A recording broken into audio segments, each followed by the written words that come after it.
భారత స్వతంత్ర దినోత్సవం సందర్భంగా ఆహ్వానితులైన నగర ప్రజలకు, ప్రజాప్రతినిధులకు, అధికారులకు, పాత్రికేయులకు, విద్యార్థులకు, స్వతంత్ర సమర యోధులకు, ఉద్యమకారులకు నా హృదయపూర్వక 79వ స్వతంత్ర దినోత్సవ శుభాకాంక్షలు తెలియజేసుకుంటున్నాను.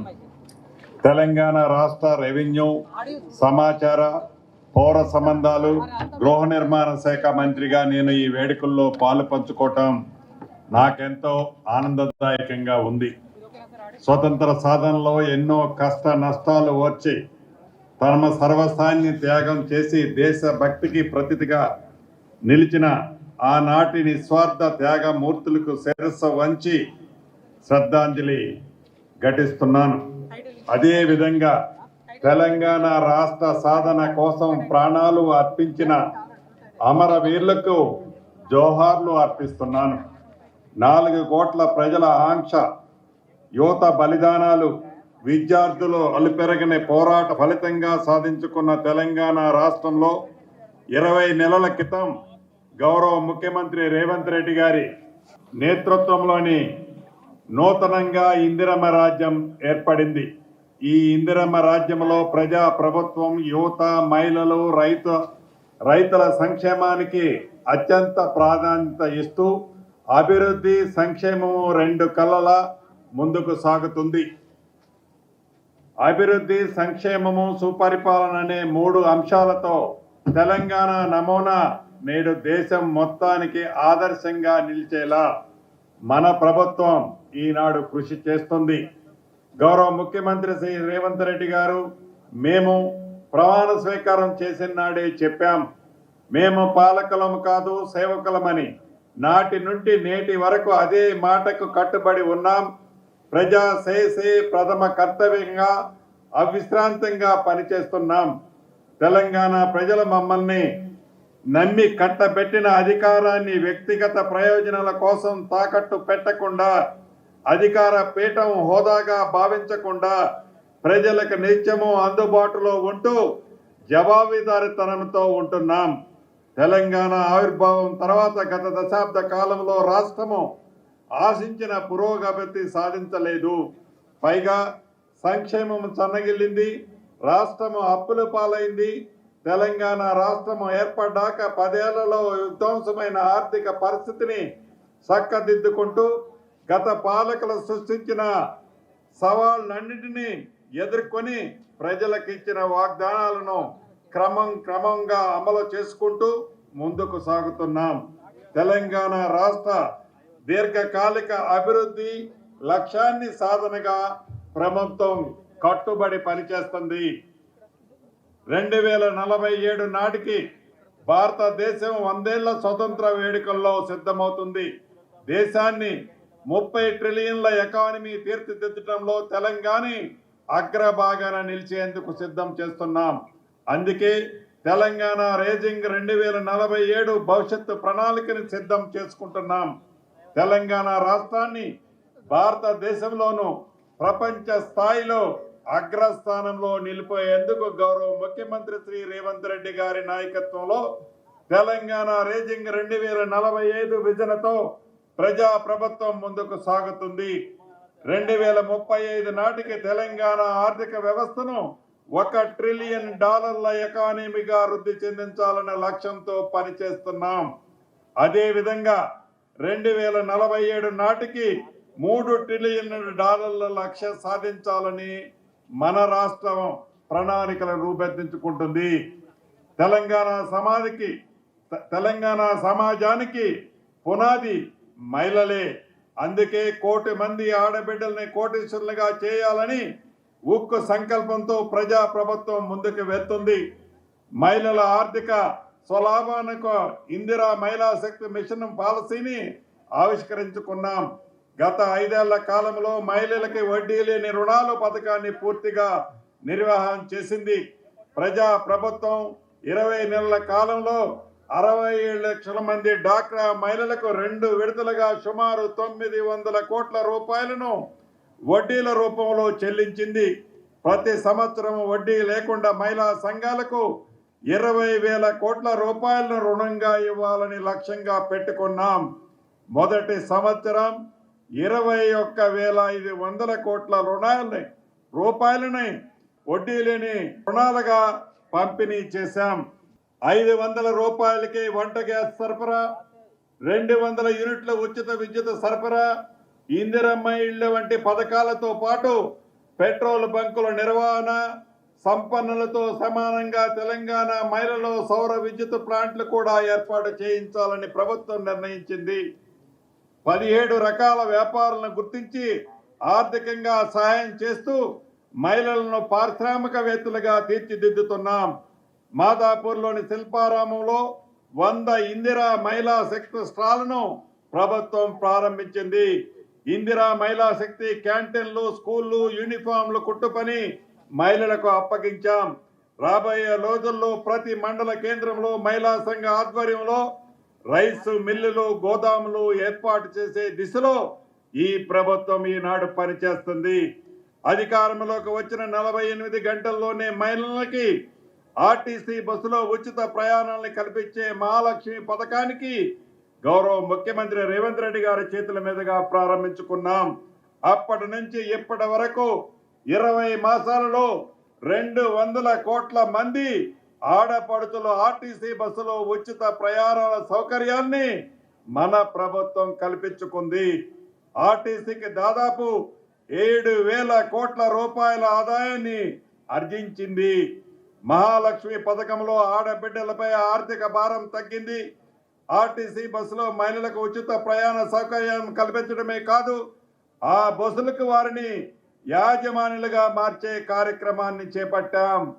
మహిళా సంఘాల ద్వారా 600 బస్సులు కొనుగోలు చేయించి ఆర్టీసీకి అద్దెకి ఇవ్వాలని నిర్ణయించాం. ఇప్పటికే 150 బస్సులు వారికి అందజేసి రాష్ట్ర ఆర్థిక నిర్మాణంలో మహిళల్ని భాగస్వాముల్ని మన ప్రభుత్వం చేసుకుంది. రాష్ట్రానికి రైతే వెన్నెముక, అందుకే రైతు సంక్షేమంలో ధ్యేయంగా ప్రజా ప్రభుత్వము పనిచేస్తుంది. వ్యవసాయ రంగంలో అభివృద్ధి సాధించాలని, రైతులకు తగిన ప్రోత్సాహాలను కల్పించాలనే సంకల్పంతో 2 విధాలుగా చేయూతనిస్తున్నాం. ఒకటి, పెట్టుబడి సమస్య లేకుండా చూడటం. మరొకటి, వారు పండించిన పంటకి భద్రత కల్పిస్తూ వ్యవసాయ ఉత్పత్తులకు తగిన గిట్టుబాటు ధరలు దక్కేలా చేయటం. దేశంలో ఏ రాష్ట్ర ప్రభుత్వం చేయని విధంగా దేశ వ్యవసాయ చరిత్రలో నిలిచిపోయేలా ఇచ్చిన మాట ప్రకారం ఏకకాలంలో 2 లక్షల రూపాయల చొప్పున రుణమాఫీ చేసి రైతులను రుణ విముక్తులను చేశాం. కేవలం 8 నెలలలో 25 లక్షల మంది రైతన్నలకి సుమారు 21,000 కోట్ల రూపాయలు రుణమాఫీ చేసిన అన్నదాతల రుణం తీర్చుకున్నాం. వ్యవసాయ యోగ్యమైన భూమికి ఎటువంటి పరిమితులు లేకుండా రైతు భరోసా పథకం కింద రైతులకు అందించే పెట్టుబడి సహాయాన్ని ఎకరాకు 10,000 రూపాయల నుంచి 12,000 రూపాయలు పెంచడం జరిగింది. తెలంగాణ చరిత్రలో 9 రోజుల్లో 9,000 కోట్ల రూపాయలు రైతు భరోసా కింద అందించాం. వరి ధాన్యానికి కనీస మద్దతు ధరతో పాటు సన్న వడ్లకు క్వింటాలకు 500 రూపాయల బోనస్ ఇస్తున్నాం. దీనివల్ల రైతులకు అదనపు ఆదాయం లభించడమే కాకుండా రాష్ట్రంలో సన్న ధాన్యం దిగుబడి భారీగా పెరుగుతుంది. రైతులు పండించిన ప్రతి గింజను కొనుగోలు చేస్తూ రైతులు దళాల బారిన పడకుండా మన ప్రభుత్వం చూస్తుంది. ఈ ఏడాది వానాకాలము మరి యాసంగ సీజన్లో 8,000 కొనుగోలు కేంద్రాల ద్వారా కనీస మద్దతు ధరతో 28,000 కోట్ల రూపాయలు చేసి 1,22,00,000 మెట్రిక్ టన్నుల ధాన్యాన్ని కొనుగోలు చేశాం. ధాన్యం కొనుగోలు చేసిన 24 గంటలలోనే రైతుల ఖాతాలో నగదు జమ అయ్యేలా ఏర్పాట్లు చేశాం. 2 సీజన్లలో కలిపి 2,90,00,000 మెట్రిక్ టన్నుల ధాన్యాన్ని పండించి తెలంగాణ రాష్ట్రం దేశంలోనే మొదటి స్థానంలో నిలిచింది. ఇది చెప్పడానికి రాష్ట్ర ప్రభుత్వ పక్షాన సంతోషాన్ని వెలిబుస్తున్నాను. వర్షానికి పంట నష్టమైన రైతులకు ఎకరానికి 10,000 రూపాయల చొప్పున పరిహారం ఇస్తున్నాం. దేశ చరిత్రలో కని విని ఎరగని రీతిలో ఏడాదిన్నర లోపు రైతుల సంక్షేమానికి 1,04,000 కోట్ల ఖర్చు చేసిన రైతుల ప్రభుత్వం ఇది మన ప్రభుత్వం. భూమి లేని వ్యవసాయ కూలీల కుటుంబానికి ఇందిరమ్మ ఆత్మీయ భరోసా కింద ఏడాదికి 12,000 రూపాయల ఆర్థిక సహాయం అందజేయడం జరుగుతుంది. ఏడాది పాటు 10 ఏళ్ల పాటు ఈ రాష్ట్రాన్ని పాలించిన గత పాలకులు మహా అద్భుతాలు చేశామని, ఎన్నో ప్రాజెక్టులు నిర్మించామని గొప్పలు చెప్పుకున్నారు. కానీ వాస్తవానికి రీడిజైన్ పేరుతో ఆర్థిక దోపిడీకి పాల్పడింది. దీనికి పక్కనే ఉన్న ఈ జిల్లాకి పక్కనే ఉన్న కాళేశ్వరం ప్రాజెక్టు పరిస్థితి ఏమైందో ఈ వరంగల్ ప్రజలకు బాగా తెలుసు. తెలంగాణను సస్యశ్యామలంగా మార్చేందుకు ఇందిరమ్మ ప్రభుత్వం చిత్తశుద్ధితో పనిచేస్తుంది.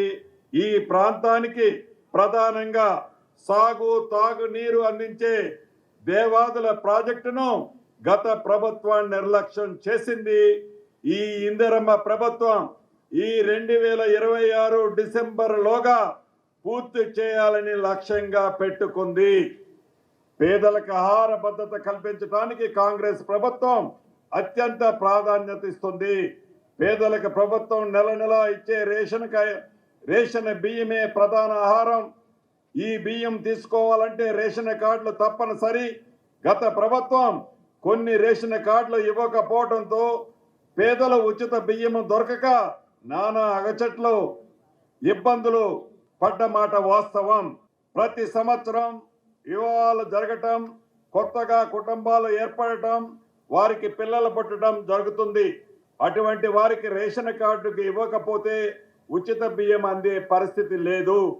తెలంగాణ ప్రభుత్వం అవతరించిన తర్వాత ఎంతో మంది పేదలు కొత్త రేషన్ కార్డుల కోసం ఆశగా వేసి చూసిన వారిని పట్టించుకోలేదు. కనీసం పుట్టిన పిల్లలను కొత్తగా కుటుంబ సభ్యుల పేర్లు కూడా రేషన్ కార్డులో నమోదా చేయలేదు. ప్రజల ఆంక్షలు గుర్తించిన ప్రభుత్వం అర్హులైన వారందరకు రేషన్ కార్డులు ఇవ్వటంతో పాటు అదనపు కుటుంబ సభ్యుల పేర్లు కూడా నమోదు చేయడం జరిగింది. కొత్తగా 7 లక్షల రేషన్ కార్డులను ఇవ్వడంతో పాటు 17 లక్షల మంది పేర్లను రేషన్ కార్డులో నమోదా చేయటం జరిగింది. మన ప్రభుత్వంలో ప్రతి నెల 3,10,00,000 మందికి 2 లక్షల మెట్రిక్ టన్నుల బియ్యాన్ని ప్రభుత్వం పంపిణీ చేస్తుంది. పేదలకు కడుపు నిండా భోజనం అందించాలనే సంకల్పంతో దొడ్డు బియ్యం స్థానంలో ఈ ఏడాది ఉగాది నుంచి సన్న బియ్యాన్ని పంపిణీ చేస్తున్నాం. భూమి అనేది ఒక స్థిరాస్తి మాత్రమే కాదు, అది ఒక భావోద్రేకం. భూమితో ఉన్న అనుబంధం కన్న తల్లితో సొంత ఊరితో ఉన్న అనుబంధం సమానం. ఒక వ్యక్తి తన భూమిని కోల్పోయినప్పుడు తన అస్తిత్వాన్ని పోగొట్టుకున్నట్లు భావిస్తాడు. గత ప్రభుత్వం హయాంలో తీసుకొచ్చిన ధరణి పోర్టల్ వల్ల సామాన్యులకి తీరని వేదన మిగిలింది. తరతరాలుగా సమస్యల పరిష్కారం కోరుతూ ప్రజలు చేసుకున్న దరఖాస్తులను కూడా పరిష్కరించలేని స్థితిలో ఆనాటి ప్రభుత్వమే ఉన్నది. తెలంగాణ రాష్ట్రంలో భూ సమస్యలని పరిష్కారం లక్ష్యంగా ప్రజల కోరిన భూ వివాదాలు లేని తెలంగాణ ఉండాలనే సంకల్పంతో ప్రజా ప్రభుత్వం చరిత్రాత్మకమైన భూభారతి చట్టం తీసుకొచ్చింది. డాక్టర్ బిఆర్ అంబేద్కర్ గారి జయంతి ఏప్రిల్ 14వ తేదీన భూభారతి చట్టాన్ని గౌరవ ముఖ్యమంత్రి రేవంత్ రెడ్డి గారి చేతుల మీదుగా ఆవిష్కరించుకోవడం జరిగింది. 3 విడతలుగా రాష్ట్రంలో భూభారతి రెవెన్యూ సదస్సులు నిర్వహించడం జరిగింది. ఈ సదస్సులో సుమారు 15,25,000 దరఖాస్తులు పరిష్కారాలు చూపించబోతున్నాం. ఈ వరంగల్ జిల్లాలో భూ సమస్యలు శాశ్వతంగా పరిష్కారం అవుతాయని ఈ చట్టం ద్వారా హామీ ఇస్తున్నాను. ఆనాటి ముఖ్యమంత్రి గారు చెప్తే వినలేదని కోపంతో విఆర్ఓ విఆర్ఏ వ్యవస్థలను రద్దు చేశారు. రెవెన్యూ సేవలు గ్రామ స్థాయిల వరకు అందుబాటులో ఉంచాలనే లక్ష్యంతో మన ప్రభుత్వం గ్రామ పరిపాలన అధికారుల్ని నియమిస్తున్నాం. వీరి సేవలు ఈ జిల్లాలో కూడా రాబోయే కొద్ది రోజుల్లో రాబోతున్నాయి.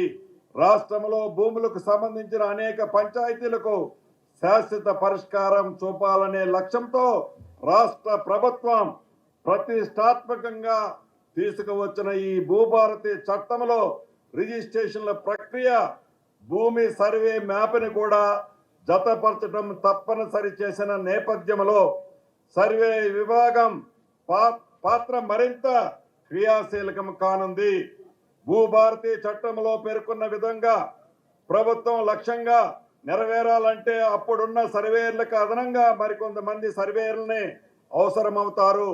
దీన్ని దృష్టిలో పెట్టుకొని మొదటి దశలో 6,000 మంది లైసెన్స్డ్ సర్వేలు తీసుకోవటం, మరొక వైపు సర్వే విభాగంలో ఖాళీగా ఉన్న సర్వేల పోస్టుల్ని భర్తీ చేయటం, ఇంకొక వైపు భూముల సర్వేకి అవసరమైన అత్యాధునిక పరికరాలని అందుబాటులోకి తీసుకురావడానికి చర్యలు తీసుకున్నాం.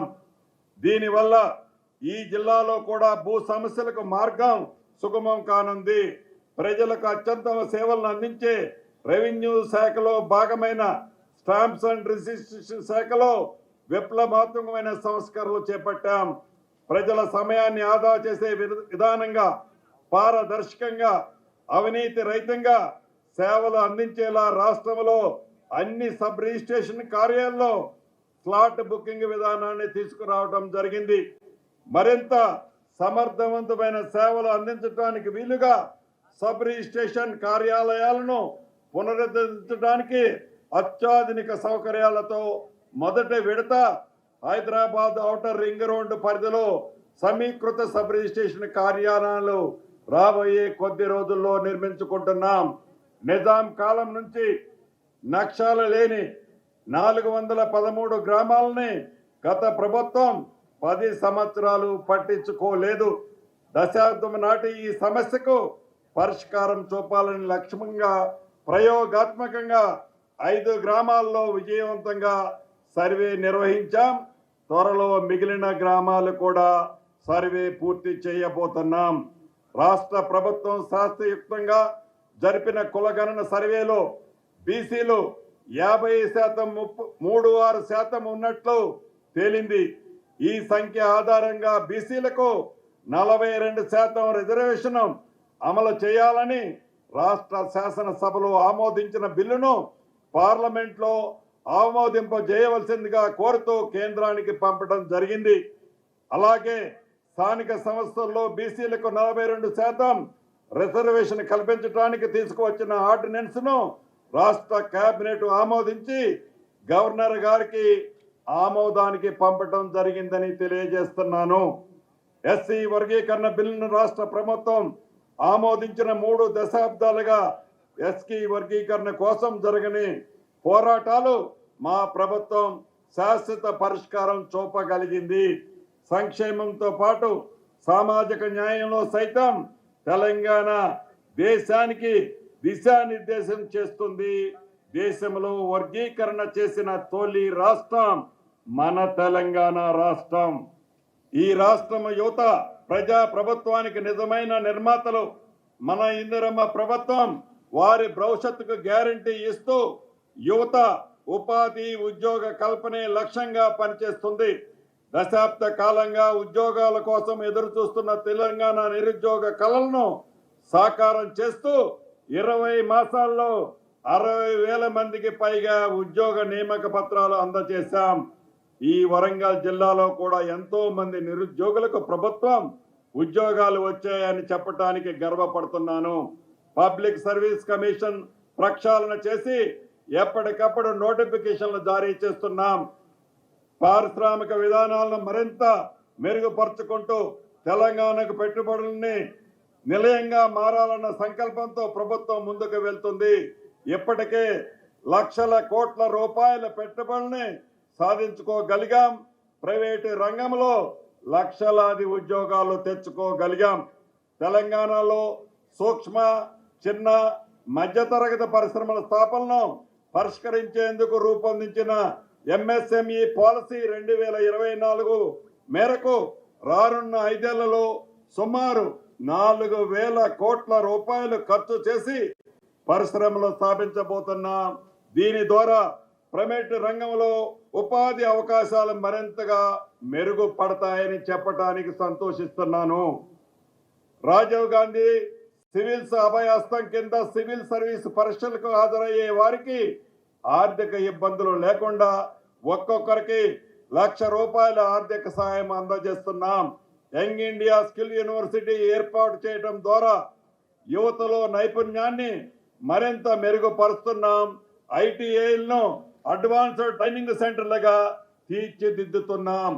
ఎస్సీ, ఎస్టీ, బీసీ, మైనార్టీ విద్యార్థులంతా కుల మతాలకు అతీతంగా ఒకే ప్రాంగణంలో కలిసిమెలిసి చదువుకునే విధంగా సకల సౌకర్యాలతో 25 ఎకరాల విస్తీర్ణంలో ప్రతి నియోజకవర్గంలో 200 కోట్ల రూపాయల వ్యయంతో యంగ్ ఇండియా సమీకృత గురుకుల కళాశాలను ఏర్పాటానికి శ్రీకారం చుట్టాం.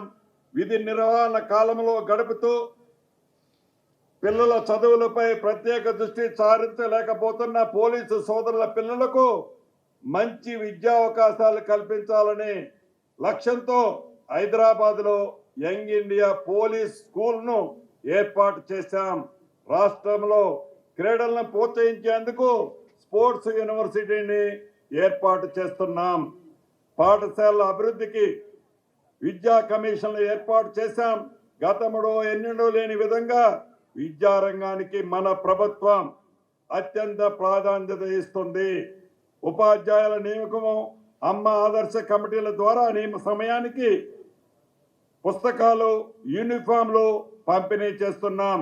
పాఠశాల తెరవటానికి ముందే అవసరమైన వసతులు కల్పిస్తున్నాం. ప్రభుత్వం గురుకులాలు, వసతి గృహాలు దీర్ఘకాలికంగా అపరిష్కృతంగా ఉన్న మెస్ ఛార్జీల సమస్యని పరిష్కరించాం. విద్యార్థులకి పౌష్టికాహారం అందించాలనే లక్ష్యంతో గతంలో ఎన్నడూ లేనంతగా డైట్ ఛార్జీలు 40%, కాస్మెటిక్ ఛార్జీలు 200% పెంచాం. ఆరోగ్యశ్రీ పరిమితిని 5 లక్షల నుండి 10 లక్షల రూపాయల వరకు పెంచాం.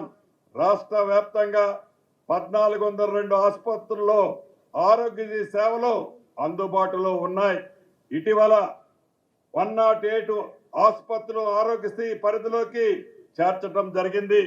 ఇందిరమ్మ ప్రభుత్వం అధికారంలోకి వచ్చిన 23 డిసెంబర్ నుంచి ఇప్పటి వరకు సుమారు 11 లక్షల మందికి చికిత్స అందించడం జరిగింది. ఈ 20 నెలల కాలంలో ఆసుపత్రులకు అంటే సిఎంఆర్ కింద 1,600 కోట్ల రూపాయలు ప్రభుత్వం చెల్లించింది. సొంత గూడు కోసం తప్పించిన వారుండరు. ముఖ్యంగా పేదవాడికి సొంతిల్లు కళ, అది నెరవేరితేనే పేదవాడి ఇంట పండగ. కానీ దురదృష్టవశాత్తు గత 10 ఏళ్ల కాలంలో పేదవాడి సొంతింటి కళ కలలానే మిగిలిపోయింది. గూడు లేని ప్రతి నిరుపేద కుటుంబానికి నీడ కల్పించాలనే సదుద్దేశంతో రాష్ట్ర ప్రభుత్వం ప్రతిష్టాత్మకంగా ఇందిరమ్మ ఇళ్లు పథకానికి శ్రీకారం చుట్టింది. రాజకీయాలకు అతీతంగా పేదవారందరికీ ఇందిరమ్మ ఇళ్లు మంజూరు చేస్తున్నాం. ఈ పథకం కింద ఈ ఏడాది ప్రతి శాసనసభ నియోజకవర్గానికి 3,500 ఇళ్లు చొప్పున 22,500 కోట్ల రూపాయలతో రాష్ట్ర వ్యాప్తంగా 4.5 లక్షల ఇళ్లు ఇందిరమ్మ ఇళ్లు నిర్మించాలని లక్ష్యంగా ముందుకు సాగుతున్నాం. ఇప్పటికే జిహెచ్ఎంసి పరిధిలో మినహా అన్ని నియోజకవర్గాల్లో ఇందిరమ్మ ఇళ్లు మంజూరు పత్రాలు ఇవ్వటం జరిగింది. దాదాపు 2 లక్షలకు పైగా ఇందిరమ్మ ఇళ్లు వివిధ నిర్మాణ దశలో ఉన్నాయి. రాష్ట్ర ప్రభుత్వానికి ఎన్ని ఆర్థిక ఇబ్బందులు ఉన్నా కూడా ప్రతి సోమవారం రాష్ట్ర ప్రభుత్వం ఇందిరమ్మ ఇండ్లకు నిధులు విడుదల చేస్తున్నాం. సమాజంలో అత్యంత వెనుకబడి దశాబ్దాల పాటు సొంత ఇంట్లకి నోచుకొని చెంచులకి రాష్ట్రంలోని ఉట్నూరు, భద్రాచలం, మున్ననూరు, ఏటూరు నాలగారం లాంటి ఐటీడీఏ పరిధిలోని చెంచులు మరియు ఉప కులాలకు 21 నియోజకవర్గంలో పూర్తి పద్ధతిలో వేలాది కుటుంబాలకి ఇందిరమ్మ ఇళ్లు మంజూరు చేశాం. అలాగే ఐటీడీఏ పరిధిలోని గిరిజన నియోజకవర్గాలకు అదనంగా ఇండ్లను మంజూరు చేశాం. పేద ప్రజల జీవనోపాధి ఇబ్బంది లేకుండా వారు నివసిస్తున్న చోటనే G+3 పద్ధతిలో పట్టణ ప్రాంతాల్లో కూడా ఇందిరమ్మ ఇళ్లను నిర్మించి ఇవ్వటానికి అవసరమైన చర్యలు తీసుకున్నాం. ఒక శుభవార్త, ఈ నెల 21వ తారీఖు గౌరవ ముఖ్యమంత్రి రేవంత్ రెడ్డి గారి చేతుల మీదుగా గిరిజన నియోజకవర్గమైన అశ్వరావుపేటలో ఇందిరమ్మ ఇళ్ల గోప్రవేశం చేస్తున్నామని చెప్పడానికి సంతోషిస్తున్నాను. అనాథగా వెనుకబడిన అవకాశాలు అందుకోలేక అవమానాలకు గురవుతూ వచ్చిన గిరిజనులకు సర్వతోముఖ అభివృద్ధికి ఇందిరా సౌర గిరిజన వికాస పథకాన్ని ప్రారంభించాం.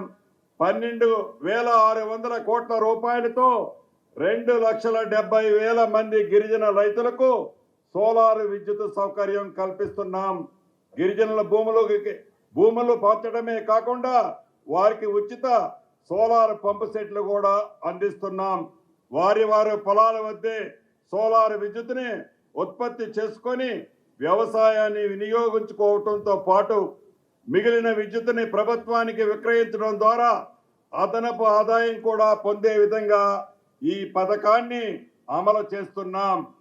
రాష్ట్రంలో దాదాపు 22,000 కోట్ల రూపాయలతో హైబ్రిడ్ యానిటీ మోడల్ హ్యామ్ పద్ధతిలో పంచాయతీరాజ్ శాఖ పరిధిలో 8,000 కిలోమీటర్లు, R&B శాఖ పరిధిలో 5,200 కిలోమీటర్ల మేర రోడ్లను అభివృద్ధి చేయాలని ప్రభుత్వం ఇప్పటికే నిర్ణయించింది.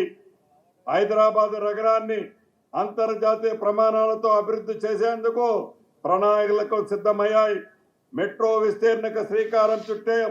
HMCలో కంటోన్మెంట్ విలీనం చేయాలని ప్రజల చిరకాల వాంఛను నెరవేర్చాం.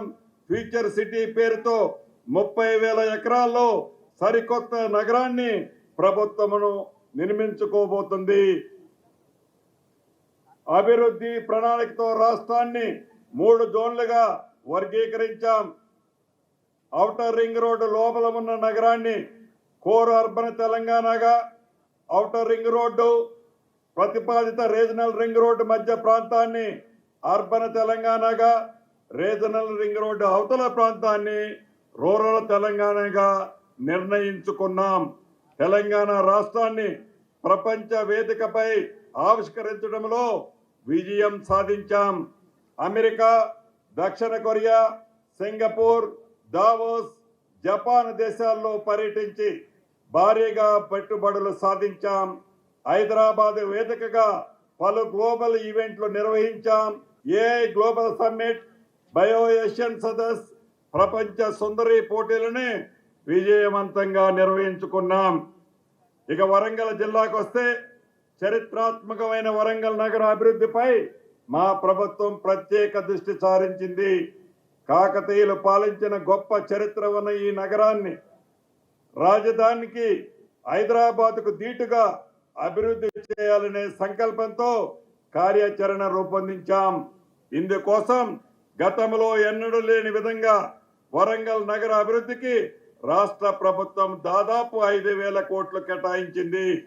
2040 వరకు జనాభా పెరుగుదల అనుగుణంగా వరంగల్ నగర అవసరాలకు సరిపోయేలా మాస్టర్ ప్లాన్ తీసుకొచ్చాం. 2057 జనాభాను దృష్టిలో పెట్టుకొని 4,100 కోట్ల రూపాయలతో వరంగల్ పట్టణంలో ఏర్పాటు చేస్తున్న అండర్ గ్రౌండ్ డ్రైనేజీ పనుల్ని త్వరలోనే పనులు కూడా స్టార్ట్ కాబోతున్నాయి. వరంగల్ ప్రజల ప్రాంత చిరకాల స్వప్నమైన మామ్నూర్ ఎయిర్పోర్ట్ కళ త్వరలో సాకారం కాబోతుంది. విమానాశ్రయ భూసేకరణకి ప్రభుత్వం ఇప్పటికే 205 కోట్ల రూపాయలు విడుదల చేసింది. ఈ విమానాశ్రయం ద్వారా ఉమ్మడి వరంగల్ జిల్లాలతో పాటు ఉమ్మడి కరీంనగర్, నిజామాబాద్ జిల్లా ప్రజలకు కూడా ఉపయోగం కలుగుతుంది. గత ప్రభుత్వం ఆర్భాటంగా శంకుస్థాపన చేసి గాలికి వదిలేసిన వరంగల్ సూపర్ స్పెషాలిటీ హాస్పిటల్ నిర్మాణ పనులు వేగవంతం చేశాం. నర్సంపేటలోని మెడికల్ కాలేజీ హాస్పిటల్ కార్యకలాపాలు ప్రారంభించుకోవడం జరిగింది. వరంగల్ పాత బస్ స్టేషన్ స్థానంలో అత్యంత అధునాతన సౌకర్యాలతో కొత్త బస్టాండ్ను వేగవంతంగా పూర్తి చేయాలన్నదే మన ప్రభుత్వం యొక్క ఆలోచన. గత ప్రభుత్వం వరంగల్లో కాళోజీ కళాక్షేత్రాన్ని శంకుస్థాపన చేసి గాలికి వదిలేసింది. మన ప్రభుత్వం అధికారంలోకి రాగానే కళాక్షేత్రం పనులను యుద్ధ ప్రాతిపదికన పూర్తి చేసి గౌరవ ముఖ్యమంత్రి రేవంత్ రెడ్డి గారి చేతుల మీదుగా ప్రారంభించుకోవడం జరిగింది. వరంగల్లో నిర్మిస్తున్న సమీకృత జిల్లా కార్యాలయ సముదాయ భవనం పనులను అతి కొద్ది రోజుల్లోనే పూర్తి చేసుకుంటామని చెప్పడానికి సంతోషిస్తున్నాను. వరంగల్ జిల్లాలోని ప్రతిష్టాత్మకమైన కాకతీయ మెగా టెక్స్టైల్ పార్క్ పనుల్ని చిత్తశుద్ధితో అన్ని అంగులతో త్వరలోనే పూర్తి చేస్తాం. గత కొన్ని రోజులుగా మా ప్రభుత్వం తీసుకున్న చర్యల వల్ల ఇప్పటికే ఇక్కడ కొన్ని కంపెనీలు వచ్చాయి. ఇటీవల గౌరవ ముఖ్యమంత్రి గారు విదేశ పర్యటనలో కూడా కొన్ని కంపెనీలు ఇక్కడికి రావటానికి అంగీకరించాయని చెప్పటానికి సంతోషిస్తున్నాను. వన మహోత్సవంలో భాగంగా అటవీ శాఖ అధికారంలో 2024 సంవత్సరం నాటికి దాదాపు 26 లక్షల మొక్కలను నాటి 101% లక్ష్యాన్ని సాధించడం జరిగింది. ఈ ఏడాది దాదాపు 31 లక్షల మొక్కలు నాటాలని లక్ష్యంతో మన ప్రభుత్వం ముందుకు సాగుతుంది. పాకాల బయోడైవర్సిటీ పార్కుని అభివృద్ధి చేయటం జరుగుతుంది. భద్రకాళి ఆలయంతో పాటు భద్రకాళి చెరువును కూడా పూర్తిగా అభివృద్ధి చేస్తున్నాం. భద్రకాళి టెంపుల్ చుట్టూ మాడు వీధులు, రాజగోపురాలు పనుల్ని త్వరగా పూర్తి చేసుకోబోతున్నాం.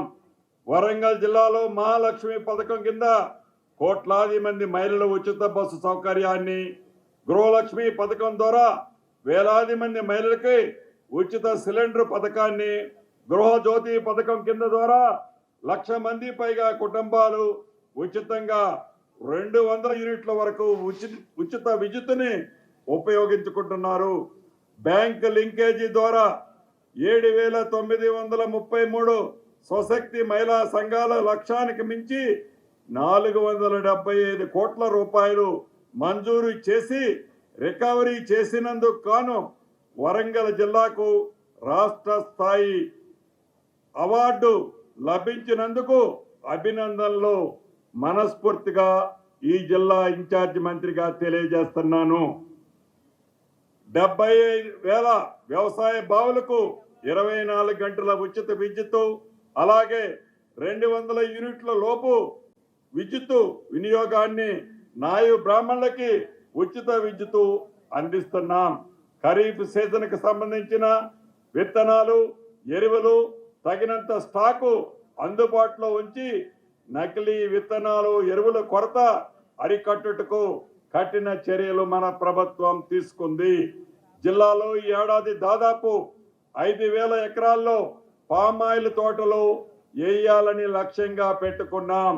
మత్స్య శాఖ ద్వారా ఈ ఆర్థిక సంవత్సరంలో 11,000 టన్నుల చేపలు, రొయ్యలు ఉత్పత్తి చేశాం. మధ్య తరహా చెరువుల్లో 80 లక్షల చేప పిల్లలను వేసి దాదాపు 16,000 మంది మత్స్యకారులకి లబ్ధి చేకూరుస్తున్నాం. మార్పు రావాలి. ఈ ప్రభుత్వాన్ని తెలంగాణలో ప్రజానీకం ఎన్నుకుంది. వారి ఆశలు, ఆకాంక్షలకు అనుగుణంగా కులాలు, మతాలు, ప్రాంతాలకు అతీతంగా ఎలాంటి భేషజానికి పోకుండా గౌరవ ముఖ్యమంత్రి రేవంత్ రెడ్డి గారి నాయకత్వంలోని ఈ ప్రభుత్వం సమర్థవంతంగా పనిచేస్తుంది.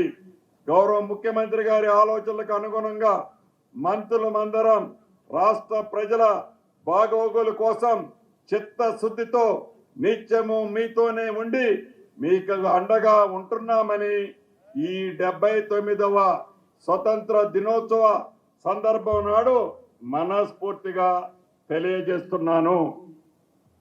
రాష్ట్రాన్ని అన్ని రంగాల్లో ముందుకు తీసుకువెళ్తున్న గౌరవ ముఖ్యమంత్రి రేవంత్ రెడ్డి గారికి, గౌరవ రాష్ట్ర అటవీ పరివరణ శాఖ దేవాదాయ శాఖ మంత్రి కొండా సురేఖ గారికి, గౌరవ రాష్ట్ర పంచాయతీరాజ్ శాఖ మంత్రి సీతక్క గారికి, గౌరవ రాష్ట్ర శాసన మండలి డిప్యూటీ చైర్మన్ బండ ప్రకాష్ గారికి, గౌరవ గ్రేటర్ వరంగల్ నగర్ మేయర్ గారు గుండు సుధారాణి గారికి, గౌరవ పార్లమెంటు సభ్యులకు, గౌరవ శాసన మండలి సభ్యులకు, గౌరవ శాసన సభ్యులకు, గౌరవ స్థానిక ప్రజాప్రతినిధులకు, గౌరవ న్యాయమూర్తులకు, గౌరవ సిటీ పోలీస్ కమిషనర్ గారికి, గౌరవ జిల్లా కలెక్టర్ గారికి, జిల్లా అధికారులకి, తెలంగాణ ఉద్యమకారులకి, మీడియా ప్రతినిధులకి, స్వచ్ఛంద సంస్థల ప్రతినిధులకి, జిల్లా ప్రజలకి ఈ స్వతంత్ర దినోత్సవ శుభాకాంక్షలు